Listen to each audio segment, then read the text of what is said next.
আল্লাহ রাব্বুল আলামিন হযরত আদম আলাইহিস সালাতু ওয়াস সালামকে যখন সৃষ্টি করেন 120 বছর সময় নিয়েছেন শুধু আদমের সৃষ্টির জন্য, আদমের বডিটা বানানোর জন্য। যে মাটি, এই মাটিটাকে তৈরি করার জন্য আল্লাহ পাক 120 বছর সময় নিয়েছেন। সুবহানাল্লাহ। অথচ আল্লাহ পাক কোরআনে বলেছেন যে তিনি সমস্ত আসমান এবং সমস্ত জমিনকে সৃষ্টি করেছেন 6 দিনে। কয় দিনে? ফি সিত্তাতি আইয়াম। কোরআনে বলা হয়েছে 6 দিনের মধ্যে আল্লাহ পাক আসমান সমূহ এবং জমিন সমূহকে সৃষ্টি করেছেন। বলেন সুবহানাল্লাহ। আসমান জমিন সব সৃষ্টি করেছেন 6 দিনে। আদমকে সৃষ্টি করতে, তার মশলা বানাইতে আল্লাহ পাক সময় নিয়েছেন 120 বছর। বলেন সুবহানাল্লাহ। কি মনে হয় আসমান জমিন সহজ নাকি আদম? আসমান জমিন সহজ আল্লাহর কাছে, আদমও সহজ, কিন্তু আল্লাহ আদম গুরুত্বপূর্ণ আল্লাহর কাছে। আদম আদরের, গুরুত্বপূর্ণ, সময় নিয়ে ধীরে স্থিরে তৈরি করেছেন। বলেন সুবহানাল্লাহ। দেখেন আল্লাহর যত সৃষ্টি, এর মধ্যে কিছু সৃষ্টি হচ্ছে ক্ষণজন্মা, জন্ম নিয়েই মৃত্যু হয় কিছুক্ষণের মধ্যেই, ঠিক না? দুনিয়াতে থাকে না। সকালে ফুল ফুটে বিকালে ঝরে যায়, ঠিক কিনা বলেন? হ্যাঁ, ফসল ফলান মাঠে 3-4 মাস পরে তো কেটে ফেলেন, পেকে যায়, পরে যায়, ঠিক কিনা? ফল পাকে, কুড়ি ধরে, ফুল পেকে ডেকে পচে, অথবা মানুষ খেয়ে শেষ, ঠিক কিনা বলেন? আর আরেক প্রকারের সৃষ্টি আছে যারা দীর্ঘস্থায়ী। বলেন সুবহানাল্লাহ। দীর্ঘস্থায়ী একটা হলো ক্ষণস্থায়ী। ক্ষণস্থায়ী তো অনেক কিছু আমরা দেখি আল্লাহর সৃষ্টি। দীর্ঘস্থায়ী সৃষ্টির মধ্যে হইল এই জমিন আর আসমান, চন্দ্র, সূর্য, গ্রহ, নক্ষত্র ইত্যাদি। বলেন সুবহানাল্লাহ। এগুলি কত মানুষ দুনিয়ায় আসে, দুনিয়া থেকে যায়, কত কিছু ঘটে যায়, কত কিছু পরিবর্তন হয়ে যায়। আসমান জমিন কি পরিবর্তন হয়? আল্লাহ যেভাবে দিছিলেন সেভাবেই এখন পর্যন্ত রয়ে গেছে। এটা একেবারে যখন সিঙ্গা ফুকা হবে, তখন আল্লাহর নির্দেশে সমস্ত আসমান জমিন একবারে গুঁড়া হইয়া একদম এটা যেভাবে যেটা ধ্বংস হওয়ার, ভাঁজ হয়ে যাবে, গুটায় ফেলা হবে, সব নষ্ট হয়ে যাবে, ধ্বংস হয়ে যাবে। বলেন সুবহানাল্লাহ। তাহলে কি বোঝা গেল? কিছু হলো ক্ষণস্থায়ী, কিছু হলো দীর্ঘস্থায়ী, আর মানুষ হইল চিরস্থায়ী। বলেন সুবহানাল্লাহ। মানুষ কি? চিরস্থায়ী। তাহলে মানুষ যে মরে, মানুষ যে মরে, এটা কি হবে? मौत को समझा है गाफिल इख्तिताम जिंदगी ये शाम जिंदगी है सुबह दवाम जिंदगी। মৃত্যুকে যারা নাকি গাফেল, মূর্খ, অমনোযোগী, উদাসীন, এই মানুষেরা মৃত্যুকে মনে করে জীবনের শেষ। আসলে মৃত্যু হলো ইহজীবনের সন্ধ্যা, পরজীবনের মাত্র সকাল। বলেন সুবহানাল্লাহ। পরিবর্তন। হ্যাঁ, মৃত্যু হলো একটা দরজা। আমরা দুনিয়ার জীবন থেকে আরেকটা জীবনে প্রবেশ করি, এই প্রবেশের দরজার নাম কি? মৃত্যু। কিন্তু এই মৃত্যুটা মানুষের একদম ধ্বংস নয়। মানুষের রূহটা আল্লাহর কাছে চলে যায়, শরীরটা মাটির সাথে মিশে যায়। এটা হইলো শীতের দিন যেমন ফ্যান বন্ধ করে রাখেন, ফ্যান কি ধ্বংস হয়ে যায়? নষ্ট হয়ে যায়? শেষ হয়ে যায়? মিটে যায়? নাকি বন্ধ থাকে? এই মানুষগুলির আল্লাহ বন্ধ করে রাখেন, ব্যাটারি খুলে রাখেন। বলেন সুবহানাল্লাহ। আর কিছু না। আবার গরম আসবে, সুইচ দিবেন, বিদ্যুৎ সঞ্চালন হবে, ফ্যান ঠিকই ঘুরতে থাকবে, ঠিক না? কাজেই ফ্যান বন্ধ রাখার নাম ফ্যান ধ্বংস হওয়া না। আল্লাহ পাক মানুষকে নিভাইয়া দেন, বন্ধ করে দেন, ব্যাটারি আলাদা করে দেন, তার খুললা ফেলেন, তখন এটা মৃত্যু হয়ে যায়। এবং এটা একদম কিয়ামত পর্যন্ত মানুষ যার যার কবরে যার যার হালতে থাকবে। আল্লাহ পাক যখন হুকুম দিবেন আবার যে জিন্দা হবে, এরপরে তো মৃত্যু নাই। যারা জান্নাতে, জান্নাতি চিরকাল। চিরকাল বললে বোঝা যায় একটা কাল আছে, যে কালের সবটা কাল, তা নয়, অনন্তকাল। বলেন সুবহানাল্লাহ। যে কালের কোনো শেষ নাই। যারা জাহান্নামে যাবে তারা খালিদিনা ফিহা আবাদা, ঠিক কিনা বলেন? অনন্তকাল জাহান্নামে থাকবে। তাহলে কি বোঝা গেল? মানুষ কি একটা চিরস্থায়ী সৃষ্টি না আল্লাহর? যেটা সাময়িক স্তব্ধ হয়, সাময়িক মৃত্যু হয়, কিন্তু আসলে এটা চিরস্থায়ী। কিছু জাহান্নামে গিয়া চিরস্থায়ী, কিছু জান্নাতে গিয়া চিরস্থায়ী। তো চিরস্থায়ী যে জিনিসটা, ওইটাকে বানাইতে সময় লাগবে না? আল্লাহ পাকের তো কোনোটাই সময় লাগে না, কিন্তু আল্লাহ পাক সিস্টেম রক্ষা করছেন চিরস্থায়ী, যেটা এটাকে সৃষ্টি করছেন। অন্যান্য প্রাণী তো মরে যাবে, আর তো উঠবে না। অন্যান্য প্রাণীর কি পুনরুজ্জীবন, হাসর নাসর, বেহেশত দুজক আছে নি? হ্যাঁ, আমাদের মতো আছে। এই মানুষ হলো আল্লাহর চিরস্থায়ী সৃষ্টি। এই আদমকে সৃষ্টি করার জন্য আল্লাহ পাক 120 বছর সময় নিয়েছেন। সংক্ষেপে বলি, প্রথমে সারা দুনিয়ার ভূপৃষ্ঠ থেকে মাটি গাঁথা করে নিচের থেকে না, মাটির উপরের পিঠ থেকে, মাটির পিঠটা আছে না চামড়াটা, এই ভূপৃষ্ঠ থেকে আল্লাহ পাক ফেরেশতাদের মাধ্যমে তার তাকওয়িনী ব্যবস্থাপনায় মাটি সংগ্রহ করেছেন। সেই মাটিটা সংগ্রহ করার পর তিনি মেঘমালাকে নির্দেশ করলেন, হে বৃষ্টি, হে মেঘমালা, এই মাটির উপর টানা 40 বছর বৃষ্টি বর্ষাও। সুবহানাল্লাহ বলবেন না? সুবহানাল্লাহ কালকে বললে তো আজকে কথার সাথে মিলবে না, ঠিক কিনা বলেন? আজকে কিছু বলতে হবে না। আচ্ছা, তো টানা 40 বছর এই মাটির উপরে বৃষ্টি হইল, বৃষ্টি হইল, বৃষ্টি হইল, বৃষ্টি হইল। কোন জায়গায়? আসমানের উপরে। আসমানের উপরে বৃষ্টি হয়েছে, উপরের দিকে বৃষ্টি হয়েছে। জায়গাটা হইল মক্কা থেকে তায়েফ। এই মক্কা এবং তায়েফের মধ্যবর্তী একটা জায়গায় আল্লাহ পাক আদমকে নির্মাণ করছেন, এই জমিনটার মধ্যে। এটা হলো আদমকে বানানোর স্পট। তারপর বেহেশতে নেওয়া হয়েছে, বলেন সুবহানাল্লাহ। নির্মাণ করা হয়েছে কোথায়? মক্কা থেকে তায়েফ যে অঞ্চলটা, এই অঞ্চলের এক জায়গায় আদম নির্মিত হয়েছেন, বলেন সুবহানাল্লাহ। এখানে 40 বছর বৃষ্টি হওয়ার পর এই মাটিটার কি অবস্থা? 4 দিন যদি টানা বৃষ্টি হয়, পেক্কাদা হয়ে যায় না উঠান? এটা যদি এই 40 দিন হয়, উপায় আসেনি? শেওলা হয়ে যায়, স্যাঁতস্যাঁতে হয়ে যায়, দুর্গন্ধ হয়ে যায়, মাটি পচে যায়, মাটির মধ্যে গন্ধ করে, কিরা হয়, ঠিক কিনা বলেন? গাদলা দিন কি অবস্থা হয়? 40 বছর যদি বৃষ্টি হয়, 40 দিন, 40 মাস না, 40 বছর টানা বৃষ্টি হলে এই মাটিটা পইচা দুর্গন্ধ হইয়া, পোকামাকড় হইয়া একদম পচা হয়ে গেছে প্রথম। এরপর আল্লাহ পাক সূর্যকে নির্দেশ দিলেন, এই পচা দুর্গন্ধময় মাটির উপর টানা 40 বছর প্রখর রৌদ্র তুমি ছাড়ো, বলেন সুবহানাল্লাহ। এরপর সূর্য তার ডিউটি পালন করলো। টানা 40 বছর তীক্ষ্ণ রোদ, তীব্র রোদ ঢালার পর এই পচা কাদা মাটি ঠনঠনে চুলার পোড়া মাটির মতো হয়ে গেল, বলেন সুবহানাল্লাহ। সলসালিন কাল ফাখার বলা হয়েছে, ঠিক না কোরআনে? হ্যাঁ, ঠনঠনে হয়ে গেছে, ঠনঠনে মচমচা বিস্কুটের মতো হয়ে গেছে। চুলার ভিতরে মাটি থাকে না লাল, কি মনে করেন 40 বছর যদি সূর্য এমনি পড়তে থাকে এটাকে? এখন এই কটকটা মচমচা মাটি দিয়ে কি একটা মূর্তি বানানো যাবে? আদমের শরীরটা বানানো যাবে? নরম হইতে হবে না? নরম হওয়ার জন্য আল্লাহ পাক এই মাটিকে আবার সারা দুনিয়ার অনেক সাগর, মহাসাগর, মহাসমুদ্র এবং নদ নদী এবং ঝর্ণা ধারা থেকে আল্লাহ পাক পরিমাণ মতো, প্রয়োজন মতো ফেরেশতাদেরকে দিয়ে পানি সংগ্রহ করে সেই পানি ছিটায়া ছিটায়া আস্তে আস্তে এটাকে তিনি খামির বানাইলেন, রুটি বানানোর কাই বানাইলেন, বলেন সুবহানাল্লাহ। এটা বানানোর পর এই অবস্থায় এটাকে ঢেকে রাখা হলো আরো 40 বছর, বলেন সুবহানাল্লাহ। বৃষ্টি হইলো 40 বছর, রোদে শুকাইলো 40 বছর, এটাকে খামির বানায় রেখে দেওয়া হইলো আরো কত বছর হইলো? 120 বছর। এরপর আল্লাহ পাক নিজের হাতে আদমকে সৃষ্টি করলেন, সুন্দরভাবে, মনোরম ভাবে, একদম সুশোভনীয় একটি সৃষ্টি। আল্লাহর লেটেস্ট সৃষ্টি, আল্লাহর ডাইনামিক সৃষ্টি, আল্লাহর চূড়ান্ত সৃষ্টি, আল্লাহর সর্বাধুনিক সৃষ্টি, আল্লাহর সবচাইতে আশ্চর্যজনক সৃষ্টি, ঠিক কিনা জোরে বলেন? এই আদমকে যখন তৈরি করলেন, আদমের মূর্তি বসা অবস্থায় ছিল। কি অবস্থায়? দাঁড়ানো অবস্থায় না, উপরি বয়ে থাকি না আমরা? হ্যাঁ, উপরি বসা অবস্থায়, পায়ের উপর বসা একটা আদমের সুরত। আল্লাহ পাক এটার মধ্যে রূহ ফুকলেন। রূহটা কই? কলজার মধ্যে বুক বরাবর ফুকেন নাই, পায়ের বুড়ো আঙ্গুলের মধ্যে প্রথম জীবনী শক্তিটাকে সঞ্চার করলেন, সুইচ লাগাই দিলেন, তার লাগাই দিলেন, চার্জার মনে করেন। হ্যাঁ, তারপর এটা পায়ের বুড়ো আঙ্গুলের দিক থেকে সজীবতা পেতে লাগলো। আদমের পায়ের নখ হলো, লোম সৃষ্টি হলো, ত্বক সৃষ্টি হলো, গোস্ত তৈরি হলো, চামড়া তৈরি হলো, রক্ত তৈরি হলো, রক্তনালীর মধ্যে রক্ত প্রবাহিত হইতে লাগলো।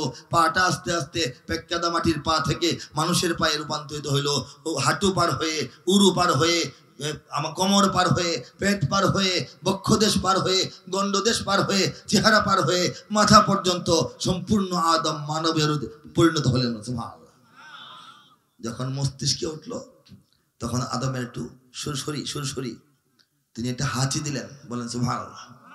হাঁচি দিয়ে তাকালেন, দেখলেন তার কান কাজ করতেছে, চোখ কাজ করতেছে, ব্রেন কাজ করতেছে, কলিজা কাজ করতেছে, রক্ত কাজ করতেছে, মাংস কাজ করতেছে, হাত পা কাজ করতেছে, বলেন সুবহানাল্লাহ। তিনি হাঁচি দিয়ে বললেন আলহামদুলিল্লাহ। কি বললেন? জোরে বলেন, কি বললেন? আল্লাহ রাব্বুল আলামিন মতান্তরে উপস্থিত মালাইকা যারা ফেরেশতাকুল তারা উত্তর দিলেন ইয়ারহামুকুমুল্লাহ, ইয়ারহামুকাল্লাহ, বলেন সুবহানাল্লাহ। এই হচ্ছে আমাদের আদি পিতা, আমাদের জাতির যে প্রথম সদস্য, সেই আদম সৃষ্টি হওয়ার পর প্রথম মুখ দিয়ে যে ভাষাটা বের হয়েছে এটা হলো আলহামদুলিল্লাহ। আর দুনিয়ার লীলা খেলা, দুনিয়ার জীবন বৃত্তান্ত, যে দুনিয়ার সুখ দুঃখ, ভালো মন্দ, অভাব ধন দৌলত, দুনিয়ার জয় পরাজয়, উত্থান পতন যখন শেষ হবে, যখন বিচার আচার হাসর নসর শেষ হবে, ফুলসিরাত শেষ হবে, শেষ হইয়া যখন যারা জাহান্নামে যাওয়ার জাহান্নামে চলে যাবে, যারা জান্নাতে যাওয়ার জান্নাতে চলে যাবে, তখন জান্নাতবাসীকে ফেরেশতারা জিজ্ঞেস করবে জান্নাত পাওয়ার পর আপনাদের কেমন লাগতেছে একটু বলেন, অভিব্যক্তি পেশ করেন। জান্নাতবাসী বলবে ওয়া আখিরু দাওয়ানা আনিল হামদুলিল্লাহি রাব্বিল আলামিন। সুবহানাল্লাহ। শুরুতেও আলহামদুলিল্লাহ, শেষেও কি আলহামদুলিল্লাহ। কাজে আমরা জোরে সোরে আবার বলবো আলহামদুলিল্লাহ। মহান রব্বুল আলামিন এই বিশ্ব চরাচরের সমস্ত মানুষকে অসংখ্য অজস্র নিয়ামত দান করেছেন, ঠিক কিনা জোরে বলেন। টাকা পয়সা, ধন দৌলত, বাড়ি গাড়ি, সোনা গয়না সব দান করেছেন, ঠিক কিনা বলেন। মান সম্মান, ইজ্জত, আবরু, ক্ষমতা, চেয়ার, দাপট দান করেছেন, ঠিক কিনা বলেন। সুন্দর স্ত্রী, সুন্দর সন্তান, সুন্দর বংশধর দান করেছেন, ঠিক কিনা বলেন। জ্ঞান, শিক্ষা, দীক্ষা, অভিজ্ঞতা, আমাদের কি বলে এটাকে, দক্ষতা, তারপরে মেধা, ধী শক্তি, প্রতিভা দান করেছেন, বলেন সুবহানাল্লাহ। তিনি মানব জাতিকে আরো অনেক কিছুই দান করেছেন, আরো অনেক কিছুই দান করেছেন। সুস্বাস্থ্য দান করেছেন, সৌন্দর্য দান করেছেন, রূপ দান করেছেন এবং সুস্থতা দান করেছেন, দীর্ঘ হায়াত দান করেছেন। কথা সত্য, ঠিক কিনা বলেন। শুধু মুসলমানদেরকে দান করেছেন নাকি সারা দুনিয়া সব মানুষকে দিয়েছেন?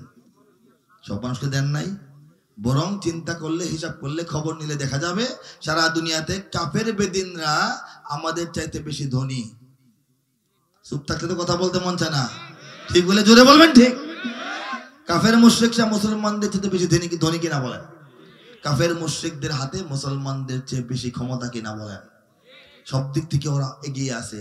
আমরা কি তাহলে ঠকলাম?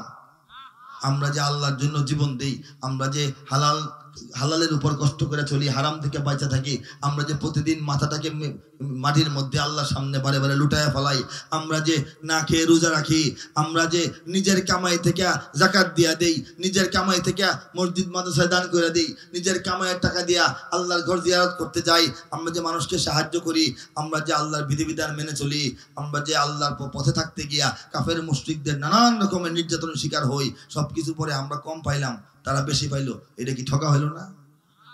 ঠকা হইল না? হইল না? মাশাআল্লাহ, এটাই তো ঈমান। আল্লাহ পাক আমাদেরকে জিতায় দিয়েছেন, বলেন সুবহানাল্লাহ। আসমানের নিচে জমিনের উপরে সর্বশ্রেষ্ঠ যে নিয়ামত, সেই নিয়ামত হচ্ছে ঈমান, যেটা আল্লাহ পাক আমাদেরকে দান করেছেন। সুবহানাল্লাহ বলেন। ঈমান কি সস্তা জিনিস? সহজ জিনিস? কম দামি জিনিস? ঈমান জটিল, কঠিন, মূল্যবান জিনিস, বলেন সুবহানাল্লাহ। আল্লাহ পাক হযরত নূহ আলাইহিস সালামের ছেলেকে ঈমান দেন নাই। নবীর ছেলে ঈমান কনফার্ম হয়েছে? নবীর ছেলে বললে কি ঈমানটা কনফার্ম হয়েছে তার, নাকি পায় নাই? আল্লাহ পাক হযরত ইব্রাহিম আলাইহিস সালামের আব্বাকে, পিতাকে ঈমান দেন নাই। আল্লাহ পাক হযরত লূত আলাইহিস সালামের স্ত্রীকে ঈমান দেন নাই। আল্লাহ পাক আমাদের নবী সাল্লাল্লাহু আলাইহি ওয়াসাল্লামের আপন চাচাদেরকে অনেককে ঈমান দেন নাই। ঈমান কি খুব সস্তা নি? আল্লাহ না চাইলে পাবেন। মান ইয়াহদিহিল্লাহু ফালা মুদিল্লা লাহু ওয়া মান ইউদ্লিলহু ফালা হাদিয়া লাহু। আল্লাহ পাক যাকে হেদায়েত দেন তাকে কেউ পথভ্রষ্ট বানাইতে পারে না। আল্লাহ যাকে পথহারা বানায় দেন তাকে কেউ হেদায়েতের পথে আনতে পারে না। একদম রাসূল নবীদের থেকে নিয়ে আউলিয়ায়ে কেরাম সহ উলামায়ে কেরাম সহ সাধারণ আওয়াম মুসলমান একে অপরকে দাওয়াত দিতে পারে। দাওয়াতের কাজ, ভাই আসেন ঈমান আনেন, ভাই ইসলাম গ্রহণ করেন, ভাই জাহান্নাম থেকে বাঁচেন, ভাই নামাজ পড়েন। কিন্তু কথা হইলো আল্লাহ যদি না চান, আল্লাহ যদি সিদ্ধান্ত না দেন, অনুমতি না দেন, অনুমোদন না করেন, তাহলে শুধু দাওয়াত দেওয়ার ক্ষমতা আমাদের আছে, হেদায়েত দেওয়ার ক্ষমতা আমাদের নাই। এটা কার? এটা কার? আল্লাহ যদি ভালো না বাসেন তাহলে কি হেদায়েত পাওয়া সম্ভব? হ্যাঁ, আমাদের নবী সাল্লাল্লাহু আলাইহি ওয়াসাল্লাম হাবিবুল্লাহ, ইব্রাহিম আলাইহিস সালাম ছিলেন খলিলুল্লাহ। সবাই বলি সুবহানাল্লাহ। হাবিবুল্লাহ তার চাচার জন্য, খলিলুল্লাহ তার বাবার জন্য আল্লাহর কাছে কম দোয়া করেছেন? কান্নাকাটি করেন নাই? কম দোয়া না বেশি দোয়া? নিরস দোয়া না সরস দোয়া? সরস দোয়া, বেশি দোয়া করার পরেও ওই ব্যক্তিগুলিকে আল্লাহ পছন্দ করেন নাই বললে ঈমান দান করেন নাই, ঠিক কি না? আর আমাদেরকে যে ঈমান দান করছেন এর অর্থ হইল আমাদেরকে পছন্দ করেছেন। বলেন সুবহানাল্লাহ।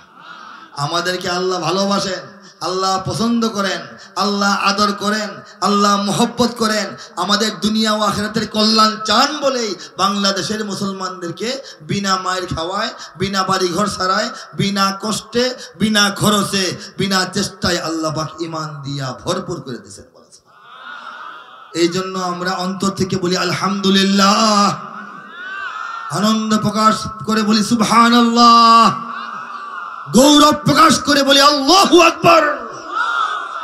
এর চেয়ে বড় পাওয়ার, এর চেয়ে বড় শক্তি, এর চেয়ে বড় গতি বাংলাদেশের মানুষের আর কিছু নাই। ইমানের শক্তি গতির সামনে রাশিয়া বলেন, আমেরিকা বলেন, দিল্লি বলেন, গোটা ইউরোপ বলেন, বেইজিং বলেন, চীন জাপান বলেন, তাদের শক্তি আমাদের আল্লাহু আকবারের শক্তির সামনে কোনো কিছুই নয়, ঠিক কিনা? এদেশে আল্লাহু আকবারের সুরে সূর্য ওঠে, এদেশে আল্লাহু আকবারের সুরে সূর্য ডোবে, এদেশে আল্লাহু আকবারের সুরে সূর্য ওঠে, এদেশে আল্লাহু আকবারের সুরে সূর্য ডোবে। এদেশের মাল্লা মাঝি কিষান মজুর সবার ঠোঁটে শোনো রে লা ইলাহা ইল্লাল্লাহর জিকির ওঠে। এদেশের মাল্লা মাঝি কিষান মজুর সবার ঠোঁটে শোনো রে লা ইলাহা ইল্লাল্লাহর জিকির ওঠে। ইমানের তপ্ত আগুন জ্বলছে সবার বুকে বুকে, ইমানের তপ্ত আগুন জ্বলছে সবার বুকে বুকে, সে আগুন দেশ হতে দেশ দেশান্তরেও জ্বলতে হবে। এদেশে আল্লাহু আকবারের সুরে সূর্য ওঠে, এদেশে আল্লাহু আকবারের সুরে সূর্য ডোবে, ঠিক না? এই তরুণ এখানকার তরুণ যুবকরা আমাকে লম্বা ফটো দিয়েছে, এইগুলি কবিতা গায়ে শোনাইতে হবে।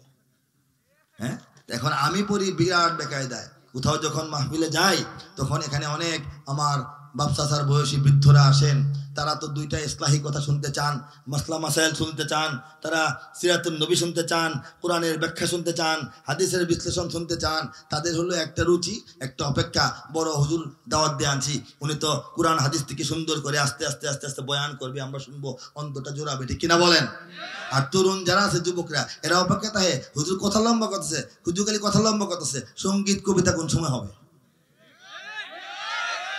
আমার বিরাট বিপদ, বিচার দিয়ে গেলাম, মই মুরব্বী গেছে। হ্যাঁ, আচ্ছা আচ্ছা, এই হলো অবস্থা আপনাদের এই সুন্দর গ্রাম। এই গ্রামে আজকে ঢাকাতে একটা মাহফিল ছিল, ঢাকা শহরের ভিতরে। এই মাহফিলটা করে আসতে গিয়া আমি মেন রোডে উঠতে উঠতে, আমার এই সাভারের মেন রোডে আসা উঠতে উঠতে আমার 3.5 ঘন্টা লাগছে, জ্যামে পড়ে গেছি। সেখান থেকে আসতে তো আর 2-2.5 ঘন্টা টান দিয়ে আসা পড়ছি। আমাদের ঢাকায় আমার যেখানে বসবাস, আমার যেখানে বসতি, যাত্রাবাড়ি মডেল টাউন, সেখানে যে মসজিদ, এই মসজিদের নির্মাতাদেরও আমি একজন, এই মসজিদের দাতা সদস্যদেরও আমি একজন, প্রতিষ্ঠাতাদেরও আমি একজন, আমি এলাকার সবচেয়ে সাবেক বাসিন্দা। এবং সেখানে সেই মসজিদটাতে ফি সাবিলিল্লাহ আমি খতিব হিসেবে জুমার নামাজ পড়াই। আর সেই মসজিদে ইমাম হিসেবে আমার সঙ্গে যে আলেম কাজ করেন, 5 ওয়াক্ত নামাজ যিনি রেগুলার মসজিদে থেকে পড়ান, আমি তো সফরে থাকি শুধু জুমাটা পড়াই, এই বয়ান করি। এই নামাজ আদায় করার মানে পড়ানোর দায়িত্বটা যিনি পালন করেন, তিনি আপনাদের এলাকার সুসন্তান, কৃতি সন্তান মাওলানা মঈনুল ইসলাম, মুফতি মাওলানা মঈনুল ইসলাম। এই পাশে তো বাড়ি, অনেকে হয়তো চিনেন। এই মঈন দাঁড়াও একটু, মাওলানা আমার ছাত্র তুল্য, এই যে সবাই বলেন আলহামদুলিল্লাহ, মাশাআল্লাহ। ভদ্র ছেলে, জ্ঞানী ছেলে, আলেম মানুষ, মুফতি মানুষ, সুন্দর করে নামাজ পড়ায়, এলাকাবাসীর সঙ্গে ভালো মিল মোহাব্বত, এবং ঢাকাতে তার এই বসবাস সুন্দরভাবে হচ্ছে। আপনারা সবাই তার জন্য দোয়া করবেন। সে যখন আমাকে দাওয়াত দিল, আমার হাতে একটা দিনও ফাঁকা নাই। প্রত্যেকটা দিন 3টা 4টা মাহফিল, নির্বাচনের আগে পরে অনেক মাহফিল স্থগিত ছিল, সেই মাহফিলগুলিও ঢুকে গেছে শেষ দিকে। নির্বাচনের যে 1 মাসের কিছু ঝামেলা, মানুষ ডরায় মাহফিল করে নাই, কি জানি কি হয়। এই মাহফিলগুলি স্থগিত হওয়ার পর এই রমজানের আগে শেষ মুহূর্তে ঠেলা সামলাও, সব মাহফিল এখানে ঢুকছে। এখন তো একটা থেকে আরেকটা যাওয়া কষ্ট। এর মধ্যেও যেহেতু সে আমার ছাত্রতুল্য, সে আমারই মসজিদের ইমাম, আমি তার একবার অনুরোধ করার পর দ্বিতীয়বার অনুরোধ করতে হয় নাই। আমি চেষ্টা করে মানে আমি ফিকির করে নিয়ত করছি একটা ডেট মিলাবো। এই ডেটটা মিলাইলাম, আস্তে আস্তে রাত হয়েছে। আপনার কি বেজার হয়েছেন? মাশাআল্লাহ। যে কথা বলছিলাম, যে কি বলতেছিলাম যেন মনে না, আমিও বলে গেছি, আপনি বলে গেছেন। হ্যাঁ, আল্লাহু আকবারে সূর্য ওঠে, ঠিক কিনা বলেন? হ্যাঁ, এখন এই জন্য কিছু বয়ানও করলাম, মাঝে মাঝে বলবো কিছু কথাবার্তা, আর কিছু উপদেশমূলক কথাবার্তা, আর তাদের লম্বা তালিকা থেকে অর্ধাঅর্ধি হইলেও তো শোনাইতে হবে, নাকি বলেন? এদেশে আল্লাহু আকবারের সুরে, কিন্তু তরুণরা যে আমারে ইয়ে করে দিল, নামাই দিল, তারা তো আওয়াজটা দেয় না, তাদের চেহারাও দেখি না, নারা তাকবীর দেয় না, লাফও দেয় না, হাতও তোলে না। হ্যাঁ, মাটার মতো বসে রয়েছে। মাথা আছে না? মাথা ঠান্ডা হয়ে থাকে। এদেশে আল্লাহু আকবারের সুরে সূর্য ওঠে, এদেশে আল্লাহু আকবারের সুরে সূর্য ডোবে, ঠিক কিনা বলেন?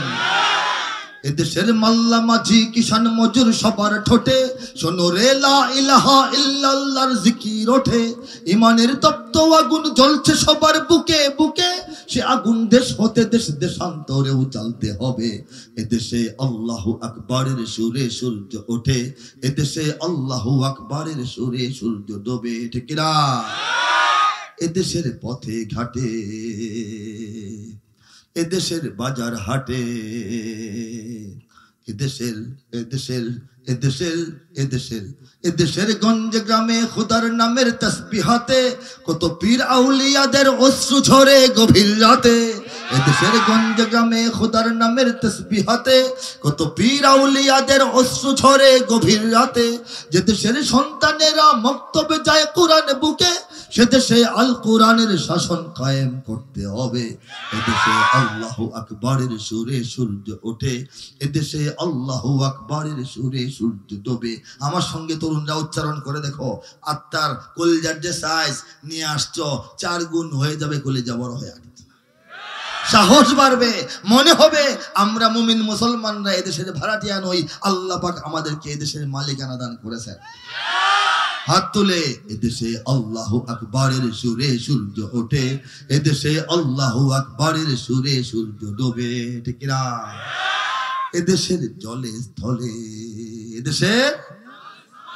এদেশের ফুল ফসলে,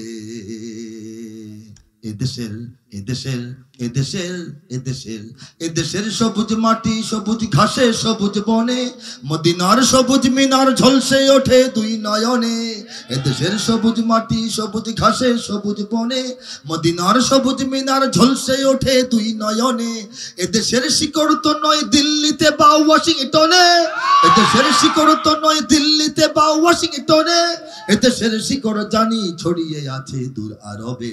এদেশে আল্লাহু আকবারের সুরে সূর্য ওঠে, এদেশে আল্লাহু আকবারের সুরে সূর্য ডোবে। এদেশে প্রতিদিন সূর্য উদিত হয় ফজরের আযানের ধ্বনি শুনি না, ঠিক কিনা বলেন? প্রতিদিন বাংলার জমিনে সূর্য অস্ত যায় মাগরিবের আযানের ধ্বনি শুনে, ঠিক কিনা বলেন? ইমানের তপ্ত আগুন জ্বলছে সবার বুকে বুকে, সত্য কিনা বলেন? কার কার বুকে সে আগুনটা আসলেই আছে? হাত তুলে তাকবীর দিয়ে প্রমাণ করে দেখা।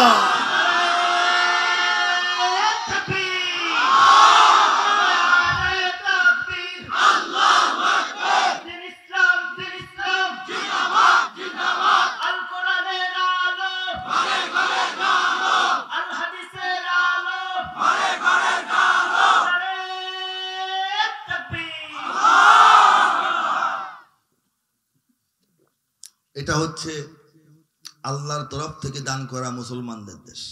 কোনো সন্দেহ আছে? সন্দেহ তৈরি করার চেষ্টা করে মনে সন্দেহ নিবেন না, এটা আল্লাহ আমাদেরকে দিয়েছেন। প্রমাণ চান? আরব দেশ থেকে আমরা কাছে না দূরে? কেমন দূরে? এত দূর। চিন্তা করে দেখেন, নবী এবং সাহাবীদের যে জমানা, সেই জমানার কি আমরা খুব কাছাকাছি না? ১,৫০০ বছর পরে, হাজার হাজার মাইল দূরে, ১,৫০০ বছর পরে আমরা মানুষ, এই জাতি, এই দেশ। এমন এক দেশ যে দেশের চতুর্দিকে কোনো মুসলমান দেশের সীমানা নাই। থাকলে কেউ জানলে হাত তোলেন, ১ কোটি টাকা পুরস্কার আছে। ৩ দিকে ভারত, ১ কোণা দিয়ে আছে আরেক দুষ্ট দেশ মায়ানমার, আরেক দিকে সমুদ্র। তো মক্কা মদিনার আশেপাশে না, এত দূর। নবীজির জমানার ৫০, ৬০, ৭০, ১০০, ১৫০ বছরের কাছাকাছি না, আমরা ১,৫০০ বছর পরে। চারিদিকে কোনো মুসলিম দেশ নাই, কানাকানি, সলা পরামর্শ, সুখ দুঃখের আলাপ যে করবেন এমন তো কেউ নাই। আছে? বিরাট বড় অমুসলিম হিন্দু আগ্রাসী দেশের মধ্যে আমরা পেটের ভিতরে। এখানে তো ইমান এবং ইসলামের দাওয়াতটাই ভালো করে আজ পর্যন্ত আসার কথা ছিল না। কেমনে আসলো? কে আনলেন? কে পাঠাইলেন? কে দিলেন? মোহব্বত করে দিলেন। বলেন সুবহানাল্লাহ। এতে বোঝা যায় আল্লাহ রাব্বুল আলামিন নিজের তাকওয়িনি ফায়সালায়, কুদরতি সিদ্ধান্তে, ব্যবস্থাপনায় বাংলার জমিনটাকে ইসলামের জন্য অতীত থেকে কবুল করে ফেলেছেন। ঠিক কিনা? আল্লাহ বলেন ওয়ামাকারু ওয়ামাকারাল্লাহ ওয়াল্লাহু খায়রুল মাকিরিন। আয়াতে কারিমা যেটা শুরুতে তেলাওয়াত করলাম, আল্লাহ বলেন আমার দুশমনরা, নবীর দুশমনরা, কোরআনের দুশমনরা, ইমানের দুশমনরা, ইসলাম ও মুসলমানের দুশমনরা, মুসলমানিত্বের দুশমনরা চক্রান্ত করে, খালি একের পর এক ষড়যন্ত্র করে, অবিরাম অনবরত করতেই থাকে। ঠিক কিনা বলেন? হ্যাঁ, এরপরে বলতেছেন ওয়ামাকারাল্লাহ, তোমাদের যে আল্লাহ, তিনিও তার পরিকল্পনা ঠিক করে রাখেন। ওয়াল্লাহু খায়রুল মাকিরিন, আর আল্লাহই হচ্ছেন সর্বশ্রেষ্ঠ পরিকল্পনাকারী। বলেন সুবহানাল্লাহ। শত্রুর ষড়যন্ত্র সফল হবে না আল্লাহর পরিকল্পনা? সফল হবে কে? বাংলাদেশ নিয়ে শত্রুর তো অনেক ষড়যন্ত্র আছে। আমেরিকা, ইউরোপ ভেবেছিল বাংলাদেশ যখন জন্ম নিছে ৭১-এ, যে এইটা শিশু দেশ, ছোট দেশ, মাত্র জন্ম নিছে, এইটারে আস্তে আস্তে খ্রিস্টানবাদী রাষ্ট্র বানায় ফেলবো। চাইছিল না? এখনো চায় না? আমাদের উত্তরবঙ্গে পার্বত্য অঞ্চলে মানুষকে খ্রিস্টান বানানোর চেষ্টা এখনো করতেছে। ঠিক কিনা বলে? ঠিক কিনা? তাদের রাজনৈতিক সিস্টেম, তাদের অর্থনৈতিক সিস্টেম আমাদের উপর চাপায় রাখছে। ঠিক কিনা বলেন? এরপর মস্কো, রাশিয়া, তারা ভেবেছিল বাংলাদেশকে কমিউনিস্ট রাষ্ট্র বানাবে। এই জন্য বাংলাদেশে এখনো কমিউনিস্টদের ছোট ছোট অনেক পার্টি আছে, লোক নাই জন নাই, কিন্তু রাশিয়ার টাকায় চলে। ঠিক কিনা বলেন? তারা সরকারের সঙ্গে মিলা মাঝে মাঝে মন্ত্রীও হয়, হয় না? নাস্তিক মোরতাদ হয়ে যায় এরা। আর ভারত এখনো চায়, শুরু থেকেই চাচ্ছিল এই দেশকে হিন্দুত্ববাদ দিয়ে ভরে ফেলবে। ঠিক কিনা? বৈশাখটাকে আসমান দিকে বসছে নতুন, চিনেন না? বৈশাখ জন্মের আগে থেকে নববর্ষ, বাংলাদেশের একটা ডায়েরি আছে, ক্যালেন্ডার আছে, নতুন প্রথম দিন দেখে নববর্ষ বলি, ভালো কথা। নববর্ষ পালনের যে সিস্টেম এখন ঢাকা শহরে দেখায়, এইগুলি কি গ্রামে গঞ্জে ছিল? এটা ভারত পাঠাইছে যে এটা চালু করো, এটা হিন্দু আনি পূজার মতো বানাও, 12 মাসে 13 পূজা কয়, 14 পূজা। ঠিক কিনা? একটার নাম হয়ে গেছে বৈশাখী পূজা। এমন মনে হয় না? ষড়যন্ত্র কাদের? ইন্ডিয়ান না? ওরা করতেছে। এদেশের নাস্তিক মুরতাদরা চায় এই দেশটা ধর্মনিরপেক্ষ বলতে বলতে আসলে ধর্মহীন করতে চায়। ধর্মনিরপেক্ষ আবার কি? কোন ব্যক্তিরা ধর্মের পক্ষে না? যার যার ধর্ম আছে না, যার যার ধর্ম নিরপেক্ষ আবার কেনা? ধর্ম নিরপেক্ষতার মানে হলো ধর্মহীনতা। কোনো ধর্ম এই দেশে থাকবে না, এটা নাস্তিকরা চায়। ঠিক কিনা? এই যে ধর্ম যার যার, উৎসব সবার, এটা তো মিথ্যা কথা। মিথ্যা কথা না? ধর্ম যার যার, উৎসব নাকি সবার। কেমনে হবে বলেন? হিন্দু ভাই ভালোবাসা এবং শ্রদ্ধা রেখেই বলতেছি, যারা আছেন তাদের পূজা টুজার মধ্যে আমাদের ছেলেপেলারা না বুঝে কিছু যায় না, দেখতাম দেখতে যায়, খাইতে যায়। ধরেন গেছে আমাদের যে রোজার ঈদ, ছোটো ঈদ, ঈদুল ফিতর, ঈদুল ফিতরে যদি আমাদের কোনো হিন্দু প্রতিবেশী বন্ধু বান্ধব থাকেন, তারা যদি আসেন একটু পিঠা চিরা খান, সেমাই খান, খাইতে তো পারেন, ঠিক কিনা বলেন? আচ্ছা, কিন্তু মুসলমানদের আল্লাহর পক্ষ থেকে দেওয়া দুইটা উৎসব, একটা ঈদুল ফিতর আর একটা ঈদুল আজহা। ঈদুল আজহার দিন কি করবেন এটা বলেন, এটা সমাধান দেন। আমরা যখন যাইতে দৈরা গরু জব করি, হিন্দু ভাইরা কি ধরবে আসা? দাওয়াত দিলে খাবে? উৎসব সবার কেমনে হইলো? উৎসবটা সবার কেমনে হইলো বলেন? উৎসবটা কি সবার? ধর্ম যার, ধর্মীয় উৎসব তার, ঠিক কিনা বলেন? ধর্মটা যার, সেই ধর্মের উৎসবটাও তার, এটা হলো সত্য কথা। ধর্ম যার যার আর সমস্ত উৎসবই খালি সবার, এই কথাটা ফাও কথা, শুনতে ভাল লাগে, আসলে মিছা কথা। বলেন সুবহানাল্লাহ।